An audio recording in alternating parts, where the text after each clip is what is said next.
My Korean Mafia boss husband's mistress demanded he choose. His 3 words shattered her world. The night Mira Voss told my husband to choose, every camera in the ballroom turned toward me like I was already guilty. I stood near the service doors of the Grand Hanuel Hotel, wearing a black waitress uniform, holding a silver tray of champagne I had no strength left to serve. Gold lights burned above us. Violins played softly. Rich women whispered behind crystal glasses. Men in tailored suits stood still because Han Teo was in the room. In Seoul, people did not simply know Teo. They feared him. He was the cold Korean mafia boss who owned hotels, ports, private clubs, shipping routes, and the kind of loyalty money alone could never buy. When he walked into a room, men lowered their voices. When he raised one finger, guards moved before he spoke. A black dragon tattoo curled from his wrist to the back of his hand, half hidden under his cuff, and people stared at it like it was a warning sign. To everyone in that ballroom, I was just the black waitress. To Han Tayo, I was supposed to be more. I was his wife, not his girlfriend, not his secret lover, not a woman he kept around when he was lonely, his legal wife. For 2 years, I had worn his wedding ring on a thin gold chain under my uniform. For 2 years, I had listened to him say our marriage had to stay hidden because his enemies would use me. For 2 years, I believed secrecy was protection. That was the lie that almost broke me. Mira Voss stood beside him in a silver dress, smiling like a queen who had already taken the throne. She was beautiful in the way expensive things are beautiful. Perfect hair, perfect diamonds, perfect cruelty hiding under a soft voice. Her father owned luxury hotels across Asia. Her family wanted Teo's empire. She wanted his last name. But there was one problem. I already had it. Mira walked toward me slowly, making sure everyone watched. She picked up a glass from my tray and looked down at my shoes. "So, this is the woman?" she asked. A few women laughed. I kept my back straight. Mira tilted her head. Teo has always been generous to street things, stray dogs, broken businesses, lonely waitresses. The room went quiet enough for shame to breathe. Teo stood across the ballroom, surrounded by his men. His jaw tightened. His eyes locked on mine. But he did not move. That silence hurt worse than her words. Mira stepped closer and lowered her voice, but not enough to hide it. "Did you really think a man like him would ever choose someone like you in public?"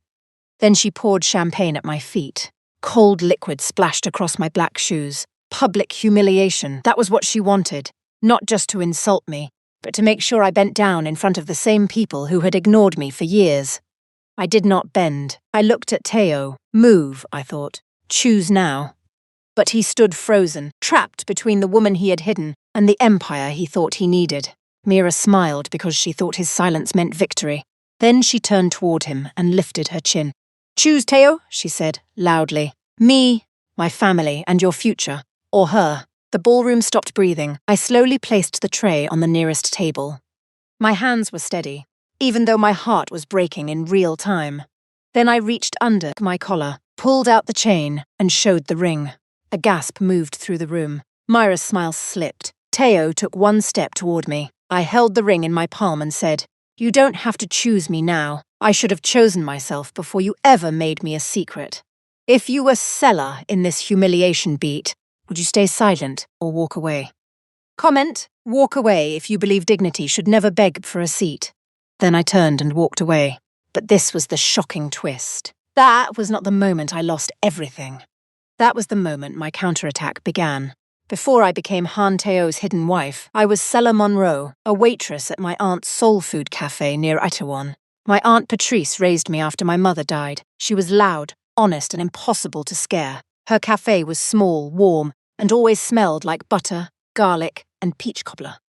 Soldiers came there when they missed home. Nurses came there after long shifts. Rich men came there in dark glasses, pretending they did not want comfort food.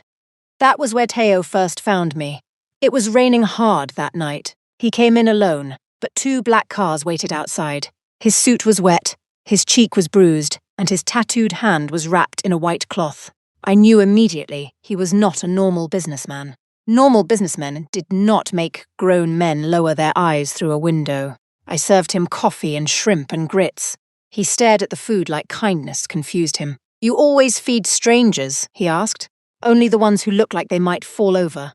His mouth almost smiled. Almost. After that, he came every Friday, same back booth, same black coffee, same quiet eyes following me as I worked. He never flirted like other men. He did not throw money around.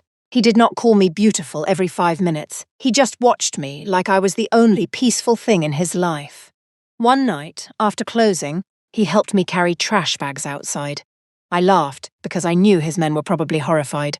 "You clean tables and take out trash?" I asked. He looked at me. "For you, yes." That was how he got past my guard, not with diamonds, with quiet moments that felt real. 3 months later, he asked me to marry him in the cafe kitchen while my apron was covered in flour. "I do not know how to love properly," he said, "but I know I do not want to live in a world where you are not mine." I should have heard the problem in that sentence. Mine. Not safe, not respected, not seen, mine. But I loved the lonely man behind the dangerous one, so I said yes. We married at a small registry office on a grey Tuesday morning. No flowers, no guests except my aunt and one lawyer. Teo wore a black suit. I wore a cream dress from a thrift store. My aunt cried so hard the clerk handed her tissues. For a while I thought our secret marriage was romantic. Then the secret became a cage. Teo never took me to public events, never introduced me to his board, never corrected articles that called him single. When I asked why, he always said the same thing. My enemies would use you. At first I believed him. Then I noticed his enemies knew where his cars went, where his guards lived, which clubs he owned, and which politicians owed him favours. But somehow nobody knew about me. That was when protection started to feel like shame. His nephew Roan was the first person from his family who treated me like I mattered. Roan was 10 years old, too smart, too hungry, and too lonely. He found my cafe one afternoon after sneaking away from his driver. "1 beef stew," he said, climbing onto a stool. "And don't call my uncle." I leaned closer. "Who is your uncle?" He narrowed his eyes. "That depends. Are you loyal?" I laughed for the first time in days. Roan kept coming back. "He said the Hahn mansion was cold," he said. His uncle drank black coffee alone and stared out windows like someone had stolen his soul. He said nobody at that house hugged anyone unless it was for a funeral. At my cafe, he ate cornbread, helped Aunt Patrice wipe tables badly, and called me Auntie Sella before anyone in Teo's world knew I had the right to that name. One day he saw the ring chain under my shirt. His face became serious. "Why does Uncle hide you?" I looked away. "He says it keeps me safe." Roan frowned. "Then why do you look sad?" Children cut through lies faster than lawyers. I had no answer, so I smiled and touched his hair. Maybe some men are strong in the wrong places. Roan looked toward the window, where Teo's black car had just pulled up. "Then Uncle needs to learn better." He was right, but by the time Teo learned, I was already preparing to leave. Mira Voss entered my marriage like perfume in a room where someone was trying to hide smoke. At first she was only a name in business articles. Then she became a photo beside Teo. Then she became a rumor. Then she became the woman hotel staff called Mr. Hahn's future wife while I carried coffee past them in uniform. The first time I heard that, I almost dropped the tray. Almost. But women like me learn early how to keep moving while our hearts are breaking. I showed Teo the headline that night. Han Voss Union, expected to reshape luxury hotel market. He looked tired. "It is business," he said. "Is marriage business too?" His jaw tightened. "You know what we are." I laughed softly. "Do I?" He reached for me as I stepped back. That was the first night I slept without the ring around my neck. After that, Mira became bolder. She came to my aunt's cafe wearing sunglasses and a white coat that cost more than our monthly rent. She looked around like poverty might stain her. Aunt Patrice stared at her from behind the counter. "You ordering food or judging the paint?" Mira smiled. "Tea." She did not drink it. She only watched me serve other customers. When I brought her check, she placed a white envelope under the cup. Inside was a $1 million check and a note. "Leave Seoul before you embarrass yourself." I stared at the paper for a long time. Then I took a picture, put the check back in the envelope, and locked it inside my aunt's old cookie tin. Not because I wanted her money. Because revenge needs evidence. A week later, Mira came again. This time, she arrived with 2 hotel security men. "I want to rent this place for a private event," she said. Aunt Patrice crossed her arms. "No." Mira smiled at me. "That is sad. I wanted to see if the waitress could serve at her own goodbye party." I said nothing. She leaned closer. "You are not built for his world. Women like you are entertainment. Women like me are alliances. Her cruelty was sharper now, more public, more certain, because Teo's silence had made her brave. That night, Roan came to the cafe looking scared. Mira asked my driver where I go after school, he whispered. My blood turned cold. Did he tell her? No, but she knows I come here. I crouched in front of him. Listen to me carefully. If she follows you, call me first. Then call your uncle. Do not be brave alone. He nodded. Then he asked the question that broke me. Are you leaving, Uncle? I looked toward the kitchen, where Aunt Patrice was pretending not to listen. I don't know, I said. But I did know. I had already started my comeback. My father, the man I barely remembered, had left behind more than old pictures. He left behind shares in Whitfield Maritime Trust, an American holding company connected to ports, shipping lanes, and debt rights across Asia. For years, I thought it was just confusing paperwork. Then a lawyer contacted me. A quiet Korean woman named Attorney Ji-hae-rin. She wore plain suits, cheap shoes, and the calm face of someone who knew where bodies were buried on balance sheets. When she reviewed my documents, she looked at me for a long time. Mrs. Han, she said, do you understand what you control? I shook my head. You control the port access Mr. Han and the Voss family both need. I sat back. Their biggest deal, she continued, cannot close without you. That was the power reversal waiting under my waitress apron. I almost told Teo.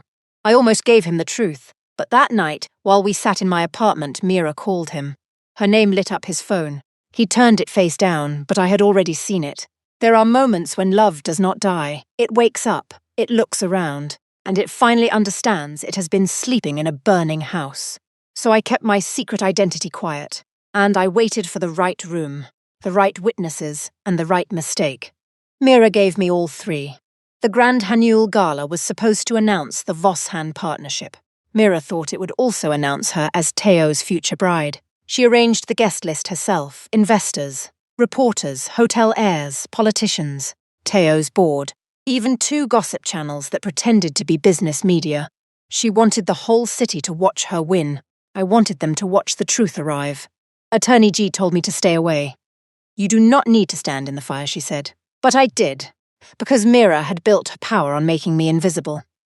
If I disappeared that night, she would turn my silence into her crown. So I came in my waitress uniform, white shirt, black skirt, apron, hair pulled back. Let them see the woman they thought was beneath them. Let them remember my face. Teo saw me as soon as I entered the ballroom. His eyes sharpened, his guards shifted. One man touched his earpiece. Teo crossed the room fast. Seller, he said quietly. Why are you here? I lifted the tray. Working, his face tightened. You should not be in this room tonight. I smiled, but it hurt. You made sure of that for 2 years, he flinched. Before he could answer, Mira appeared beside him and slid her hand around his arm. There you are, she said. Teo removed her hand at once. But I had already seen enough. Mira saw it too. Her smile hardened. Do not embarrass me tonight, she whispered to him. I almost laughed. Cruel people always fear embarrassment more than cruelty. The speeches began. Champagne moved. Cameras flashed. Teo's men stood along the walls, like shadows with eyes. Every now and then someone glanced at the tattoo on his hand and looked away quickly. Mira took the microphone. Tonight is about loyalty, she said. It is about knowing who belongs beside power. Her eyes found me. There it was. The setup. She stepped down from the stage and walked toward me. Some people, she said, still holding the microphone, mistake kindness for importance. The room turned. Teo's face went dark. Move, I thought again. But Mira was already in front of me. She picked up a champagne glass from my tray. Tell me, she said, smiling for the cameras, how long did you think a man like Han Tayo would keep playing house with a waitress? The words landed hard, but I did not bow my head. Mira leaned in. Did you think his tattooed hand would hold yours in public? Did you think his empire would kneel for your little cafe? A few guests laughed. Teo took one step forward. Mira saw it and struck faster. She poured the champagne at my feet. Cold liquid splashed over my shoes. Then she turned to Teo. Choose, she said. Me, my family, and your future or her. The room froze. I looked at my husband. The old pain rose in my throat, but I swallowed it. Then I pulled the ring chain from under my collar. The whispers began instantly. Is that a wedding ring? Why does she have that? Mira's eyes widened. Teo reached me, but I stepped back. You don't get to save me after letting her break me, I said. His face cracked. Seller, that one word almost ruined me. But I remembered the check, the service entrance, the fake engagement rumors, the way I had spent 2 years being loved in private and disrespected in public. I placed the ring on the tray. My name is Cecil Monroe, I said clearly, and I am done being hidden. Then I walked out. This time, Teo followed. So did Mira, and behind us came every camera she had invited. The hallway outside the ballroom was bright, cold, and silent. Teo caught up to me near the elevators. Seller, wait. I turned. You had 2 years to say that. Mira rushed up behind him, her silver dress flashing under the lights. What is going on? She snapped. Why does she have a ring? I looked at her. Because I married him before you turned greed into a personality. Her mouth fell open. She looked at Teo. Tell me she is lying. Teo's eyes stayed on me. She is not. Mira went still. There it was, the first crack. But I was not finished. She pointed at me. You married a waitress? His voice dropped. I married Seller. Mira laughed like the truth offended her. Do you understand what my family is bringing you? Hotels, investors, political cover, clean. I looked at Teo. And that is why I was hidden. He said nothing. His silence was familiar, but this time it did not control me. I nodded slowly. You thought I was the weakness. No, he said. Yes, I answered. You protected your empire in public and loved me in locked rooms. But private love becomes public shame when your wife is left alone to be insulted. Mira raised her phone. I can ruin this. I can ruin both of you. The press will love this story. Mafia boss hides black waitress wife while courting Voss heiress. I smiled. That made her nervous. You should call them, I said. Call everybody.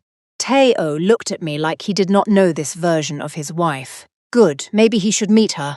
I took out my phone and sent one message to Attorney G now. The elevator doors opened. Attorney G stepped out with 2 trust officers and a digital records specialist. She looked calm enough to frighten everybody. Good evening, she said. Mira snapped. Who are you? Legal representative for Seller Monroe Han, Attorney G said. An acting counsel for Whitfield Maritime Trust. The hallway went silent. Mira's face changed. Teo looked at me. Whitfield? He asked softly. I held his gaze. The trust your expansion deal needs. Attorney G lifted a folder, Mrs. Han controls the port access and debt conversion rights tied to the Hanuel Voss expansion. No legal closing can proceed without her approval. Mira shook her head. Impossible. Attorney G turned a page. Also included is evidence of Ms. Voss attempting to pay Mrs. Han $1 million to leave Seoul. She showed the scanned check. Mira stepped back. There it was. The face slap. Not with a hand. With proof. This is the turning point. Comment, counterattack, if you knew Seller was not weak. She was just waiting for the perfect moment. Teo turned to Mira. His expression became so cold that even her father's guards stepped away. You paid my wife to disappear, Mira swallowed. I was protecting your future. My future, he asked. Yes, she said quickly. Your empire, your name, your bloodline. I did what you were too emotional to do. That was her final mistake.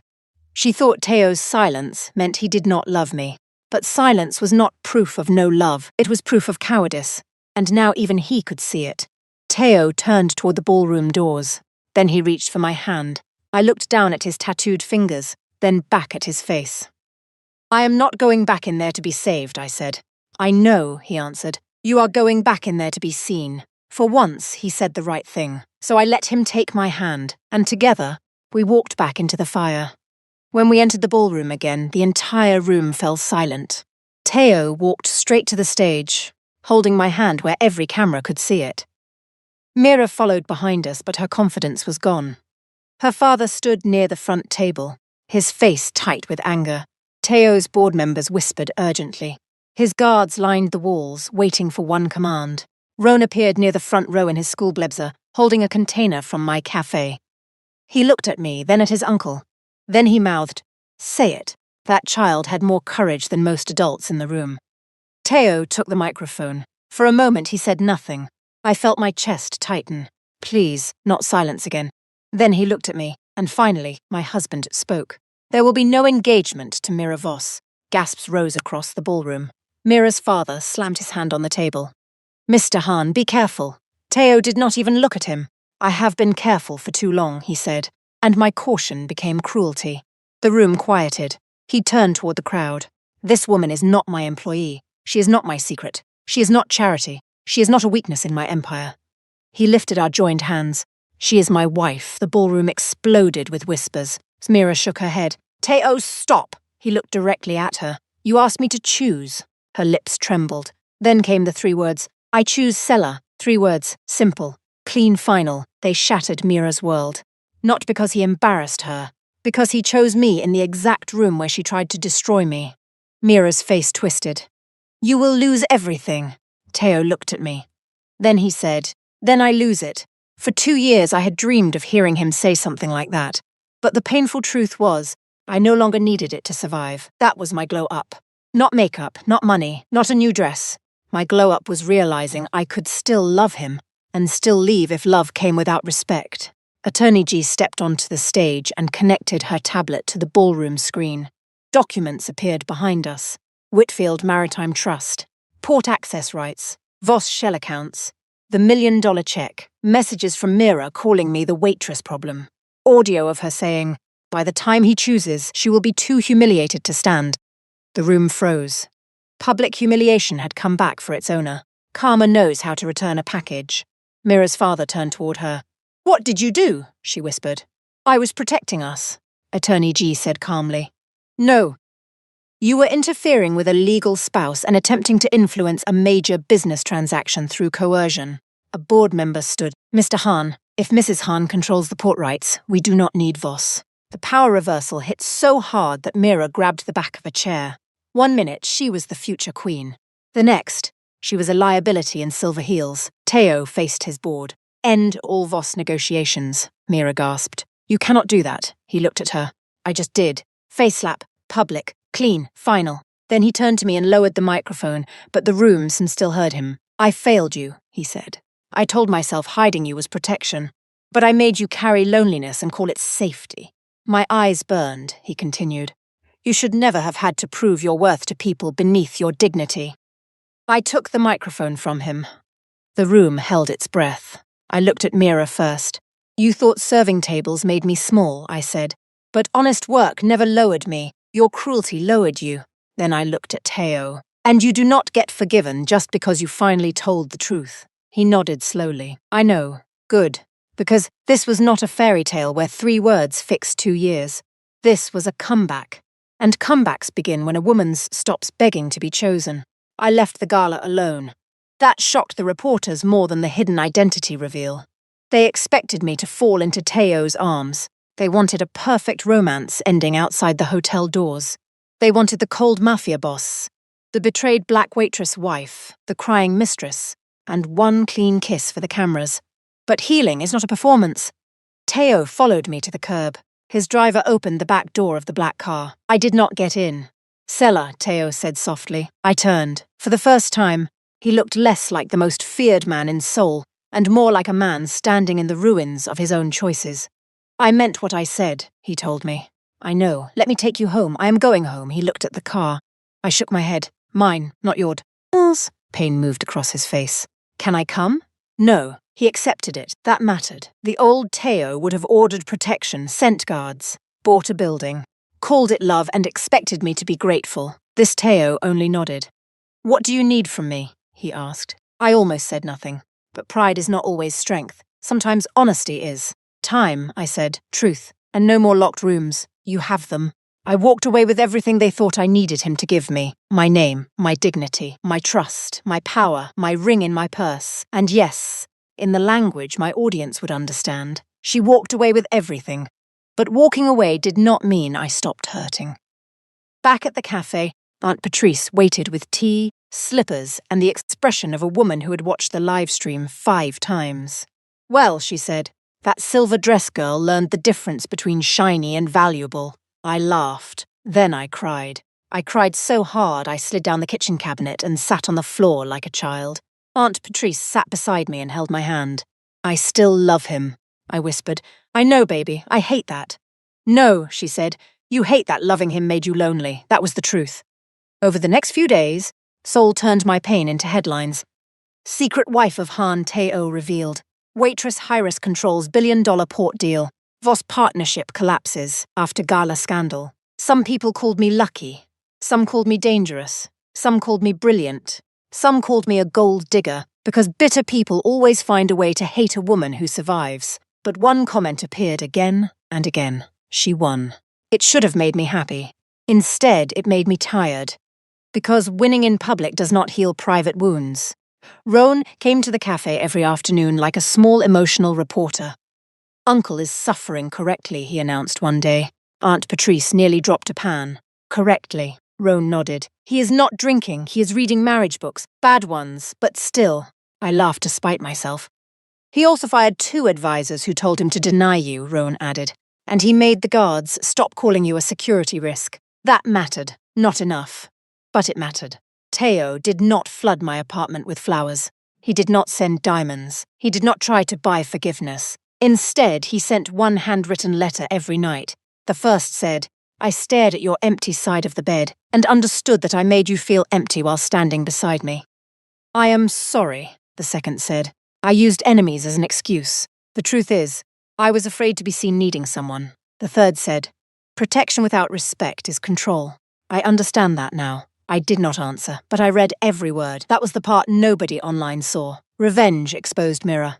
But healing forced me to face myself. 3 weeks later, Mira made one final move. People like her rarely accept karma the first time. She filed a private complaint, claiming I had manipulated Teo, hidden my identity, and used our marriage to steal the Voss deal. It was desperate. It was also perfect. Attorney G smiled when she read it. She opened the door, she said. "To what?" "To full disclosure." That was how we ended up in a closed-board hearing inside Haniel Tower, with Teo's directors, Voss lawyers, trust officers, and one furious Myra sitting across from me. This time I did not wear a waitress uniform. I wore a cream suit Aunt Patrice said made me look like money with manners. My hair was down, my ring was still in my purse. Not hidden, just not returned. Teo sat across the room, not beside me. That was my choice. Mira's lawyer tried to paint me as a woman who planned to trap a powerful man. "So, Mrs. Han," he said, "you expect us to believe you worked as a waitress while controlling assets worth millions?" "Yes," I said. "Why?" "Because work is not shameful." He paused. I continued. "And because my mother taught me never to spend money I did not understand." A few board members shifted. He tried again. "Did you hide your identity to enter the Han family?" "No," I said. I hid my identity because people like your client respect money more than character." Attorney G lowered her eyes to hide a smile. Mira leaned forward. "You think you are better than me?" I looked at her calmly. "No, I think I made better choices than you." Her face reddened. Then Attorney G played the recordings. Mira telling hotel staff to keep me away from cameras. Mira ordering fake engagement rumors. Mira approving the check. Mira laughing and saying, "By the time he chooses, she will be too humiliated to stand." The room went silent. That sentence destroyed her. Not because it was illegal by itself, because it revealed her heart. Mira's lawyer stopped taking notes. Then Teo stood. Every person turned toward him. His tattooed hand rested on the table, the dragon visible under the lights. "For years," he said, "I believed fear made me careful. I allowed that fear to harm my wife. I will not ask her to clean up the consequences of my silence." Not one spoke. He looked at Mira. "You wanted me to choose in a room full of people. I will choose again in a room full of records." Mira looked down. "I choose my wife's dignity over your family's money. I choose truth over convenience. I choose the woman I should have honored from the beginning." My chest tightened. Then he looked at me. "And if she never returns to me, I will still protect her name. Not because she belongs to me. Because I was wrong. That was different. That was not ownership. That was accountability. The complaint was dismissed. The Voss deal was terminated. Their shell accounts were referred for investigation." Mira walked out of the boardroom with no cameras chasing her. For once, nobody followed. That was the quietest revenge. People who live for attention fear silence more than punishment. After everyone left, I stood by the window, looking down at Sol. Teo remained near the door. "Are you okay?" he asked. I smiled a little. "I am tired of that question. What should I ask?" I turned toward him. "Ask what I want." He nodded slowly. "What do you want, Sella?" That question broke something open, because I had waited 2 years for my husband to stop deciding my life for me and finally ask. I want the cafe expanded, I said, not turned into a luxury brand. Aunt Patrice keeps control. Together, he said. I want the trust to fund scholarships for girls who think survival is the same thing as dreaming. Together. And I want our marriage out of the shadows, whether we stay married or not. Pain crossed his face, but he did not run from it. Together, he said again. For the first time, that word felt real. 3 months later, the cafe reopened with a new sign. Monroe House. Not Han, not Hanuel, not Voss. Monroe. Aunt Patrice cried when the sign went up, then threatened to fire anyone who called her emotional. The place was bigger, but still warm. Same cornbread, same peach soda, same old family photos. But now there were scholarship letters on the wall, community tables in the back, and a small stage for young women to tell their stories. Teo came that day without guards inside. That was new. He wore a simple black coat, no tie, and no king of the city expression. He stood in line like everyone else. Aunt Patrice made him wait longer than necessary. On purpose. Roan laughed so hard he had to sit down. When Teo finally reached the counter, I looked at him and said, "What can I get you, sir?" His mouth curved. It was small, but it was real. "Coffee," he said, "and whatever my wife recommends." The cafe went quiet, not shocked like the gala. Warm quiet, the kind that gives a woman space to choose. I reached under the counter and took out my ring. His eyes dropped to it. "I am not wearing this because you chose me in public," I said. He swallowed. "I am wearing it because I choose myself now, and from that place I can decide if I still choose you." He nodded. "That is all I want." "No," I said gently. "You want forgiveness." His voice was rough. "Yes, you will have to keep earning it." "I will." The man in front of me was still dangerous, still powerful, still carrying shadows I would never fully understand. But he was no longer hiding me behind them. That mattered. I slid the ring onto my finger. The cafe erupted. Aunt Patrice shouted, "Do not clap too loud. He is still on probation." Everybody laughed, even Teo. Later that evening, a reporter outside asked if I felt like I had gotten revenge. I thought about Mira losing her deal. I thought about the hidden identity reveal. I thought about the public humiliation, turning back on the people who created it. I thought about the counterattack, the power reversal, the comeback, and the way the whole city had watched a waitress become a woman nobody could dismiss. Then I thought about myself standing in that ballroom with champagne on my shoes, refusing to bend. "Yes," I said, "but not the way people think." The reporter leaned closer. "What do you mean?" I looked through the cafe window. Teo was inside, helping Roan carry plates badly while Aunt Patrice corrected him like he was new staff. I smiled. "Real revenge is not becoming cruel like the people who hurt you," I said. "Real revenge is healing so deeply that their cruelty can no longer define you." That line went viral. But my favourite comment came later, under a gossip post about Mira leaving Seoul. She tried to replace a wife and ended up introducing the queen.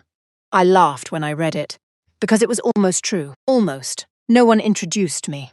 I was already there, they just refused to see me. If this payoff satisfied you, comment, she won, because Sella did not just get revenge, she got her name, her dignity, and her future back. 1 year after the gala, I stood in the same grand Hanuel ballroom again. This time I was not holding a tray, I was holding a microphone. The event was for the Monroe House Scholarship Fund. Young women filled the front rows. Some were black, some were Korean, some were mixed, some came from money, most did not. All of them looked at the stage like they were trying to imagine themselves standing there one day. I knew that look. It was the look of girls who had been told survival was enough. I wanted them to know it was not. Teo sat in the front row with Roan and Aunt Patrice. He did not sit like a man who owned the building, even though he still did. He sat like a man honoured to be invited. That was growth. Not perfect, but real. Mira was not there. Her family had sold 2 hotels after the investigation. She had moved somewhere quiet, where cameras no longer chased her. I did not hate her. That surprised me. But hate is heavy, and I had carried enough. When I stepped up to the microphone, I saw the exact spot where she had poured champagne at my feet.